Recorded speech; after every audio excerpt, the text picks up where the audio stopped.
யாரு பேருக்கு அர்ச்சனை? சாமி பேருக்கே அர்ச்சனை பண்ணிடுங்க. குடும்பானாம் தீர்காயுஷ்ய.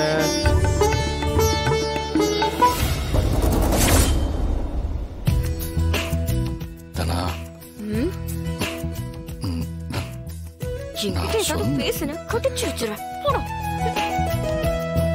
தனா புரிஞ்சுக்கோ தனா. உன்ன சொன்ன மா வேற, அந்த பொண்ணுகிட்ட சொன்ன மா வேற. நிறைய வித்தியாசம் இருக்கும். எதுவும் எனக்கு தேவையில்ல. என்ன மானு சொல்லி இனிமே நீ என்ன கூப்பிட்ட அவ்வளவுதான். சரிம்மா. உன்கிட்ட சொல்லியும் நீ டேய் என்னடா குதிச்சிட்டு இருக்க? ஒண்ணு இல்ல, சாமி கும்பிடு.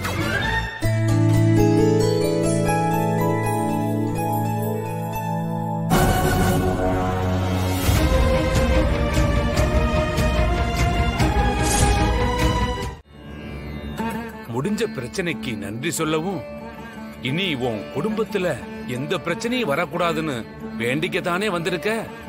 ஆமா சாமி. ஆனா நாம நினைக்கிறதான் அந்த கடவுள் நினைக்கணும்னு இல்ல.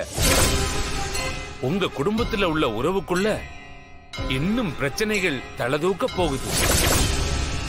அதனால ஒரு உயிருக்கு ஆபத்தும் வரப்போகுது. என்ன சாமி சொல்றீங்க? இங்க எல்லோருடைய எண்ணங்களுக்கு ஒரு சக்தி இருக்குது. அதுக்கு நல்லவங்க கெட்டவங்கன்னு பாகுபாடு கிடையாது.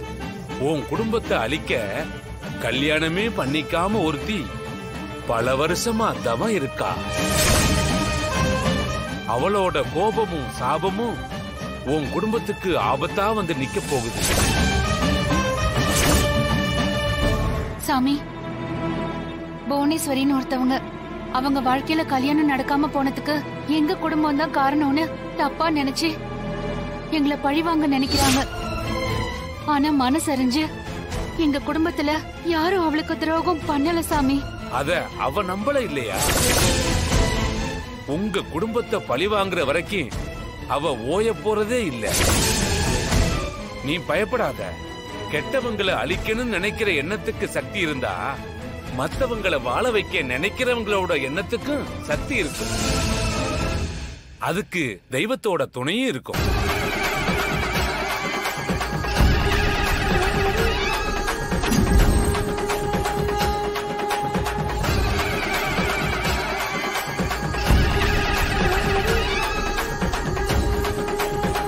உன் குடும்பத்துல இருக்கிற ஆம்பளைங்களுக்கு இந்த கயிறை கட்டிவிடு.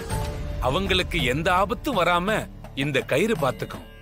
வர்ற அமாவாசை வரைக்கும் இந்த கயிறு அவங்க கையில இருக்கணும். அமாவாசை அன்னைக்கு உங்க ஊரு கோவில் குளத்துல இந்த கயிறை கலட்டி போட சொல்லு. உன் கணவனுக்கு எப்படி கட்டுறதுன்னு தானே யோசிக்கிற? ஆமா சாமி, கொஞ்ச காலமாவே அவருக்கும் எனக்கும் பிரச்சனைகள் வந்துட்டு இருக்கு. எதுவா இருந்தாலும் உன் கணவன் கையில இந்த கயிறை கட்டித்தான் ஆகணும். அமாவாசை வரைக்கும் இந்த கயிறை கையில இருந்து எக்காரணத்தை கொண்டு கலட்டவே கூடாது. இந்த கயிறை கட்டாம விட்டுட்டா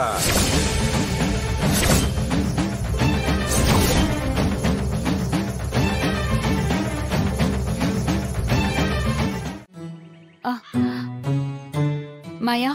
தனா, இவன் என்ன பிரச்சனைன்னு சொல்லிட்டான். இவன்கிட்ட நீ பேசாத. என்ன மாயா? ஆமா பெரியம்மா, நம்ம தனாவை மட்டும்தான் மான்னு சொல்லி கூப்பிடுவேன்னு சொல்லிட்டு வேற ஒரு பொண்ணு அந்த மாதிரி மான்னு சொல்லிருக்கான். இது எவ்வளவு பெரிய தப்பு. பாருங்க அத்தை, நீங்களாவது சொல்லுங்க அத்தை.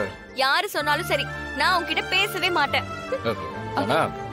இறங்குற மாதிரி கொஞ்சம் மனசும் இறங்கி வாயம்மா. ஐயோ கதிர், கால் நினைக்கவா போற? இன்னைக்கு உன்னை நான் மேல அனுப்புறேன்டா.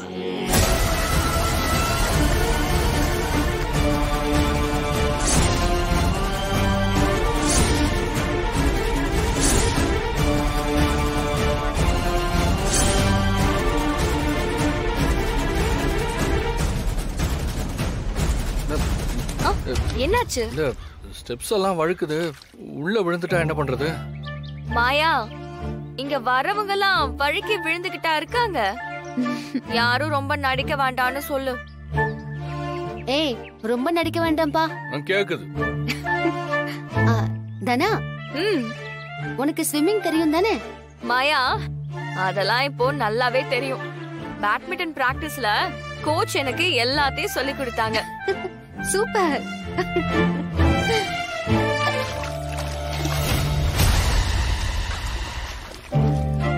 தனா, அப்ப பேசவே மாட்டியா? பேச மாட்டேன்னு சொல்லு மாயா. ஏய், நீ டிரான்ஸ்லேட் பண்ண வேண்டாம், அது எனக்கே புரியுது. அப்ப பேச மாட்டியாமா? மான்னு சொன்ன கொன்னுடுவேன்னு சொல்லு மாயா. தனா, என்ன பேசிட்டு இருக்க நீ? அத்த, கொன்னாதான் கோவம் தீரும்னா பேசாம என்ன கொன்ற சொல்லுங்க.